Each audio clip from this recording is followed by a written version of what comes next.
In whatever manner and by whatever means a mode of knowledge may relate to objects, intuition is that through which it is in immediate relation to them, and from which all thought gains its material.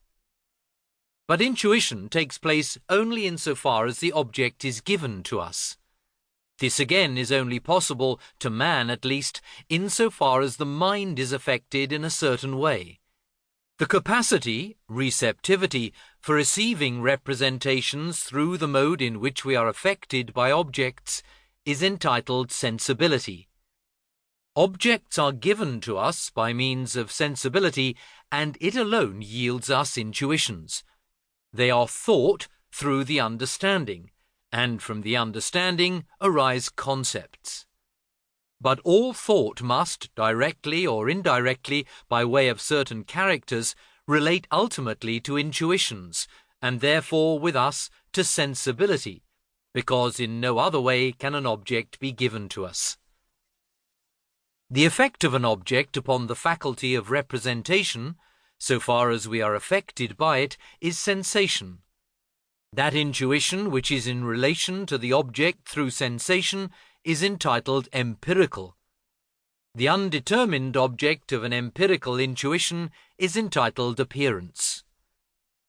That in the appearance which corresponds to sensation I term its matter, but that which so determines the manifold of appearance that it allows of being ordered in certain relations I term the form of appearance.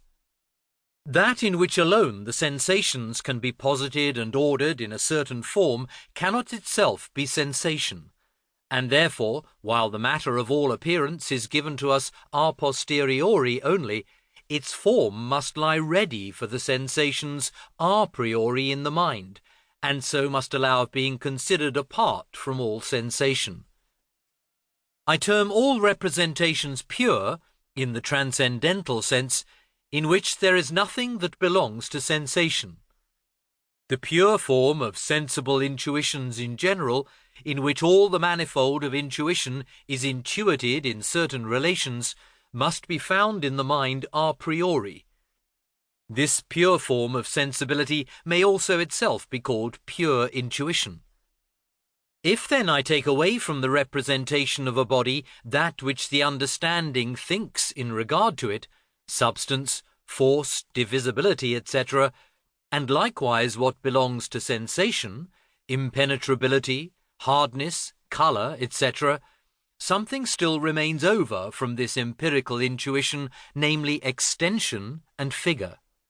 These belong to pure intuition, which, even without any actual object of the senses or of sensation, exists in the mind a priori as a mere form of sensibility.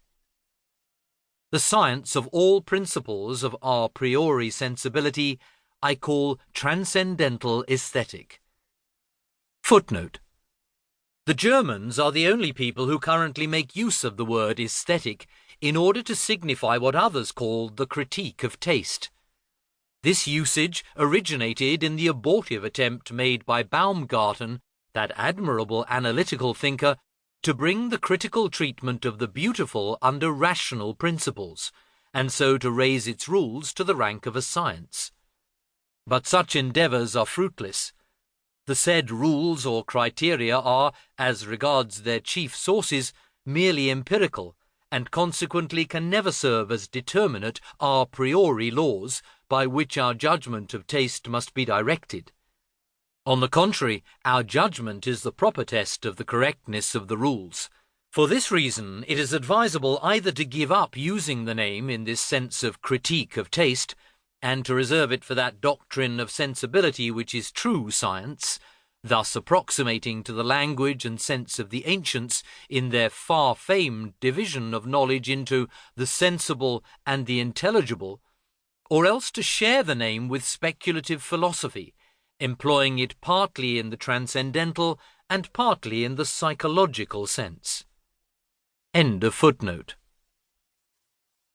There must be such a science, forming the first part of the transcendental doctrine of elements, in distinction from that part which deals with the principles of pure thought and which is called transcendental logic. In the transcendental aesthetic, we shall therefore first isolate sensibility by taking away from it everything which the understanding thinks through its concepts, so that nothing may be left save empirical intuition. Secondly, we shall also separate off from it everything which belongs to sensation, so that nothing may remain save pure intuition and the mere form of appearances, which is all that sensibility can apply a priori. In the course of this investigation, it will be found that there are two pure forms of sensible intuition, serving as principles of a priori knowledge, namely space and time. To the consideration of these we shall now proceed.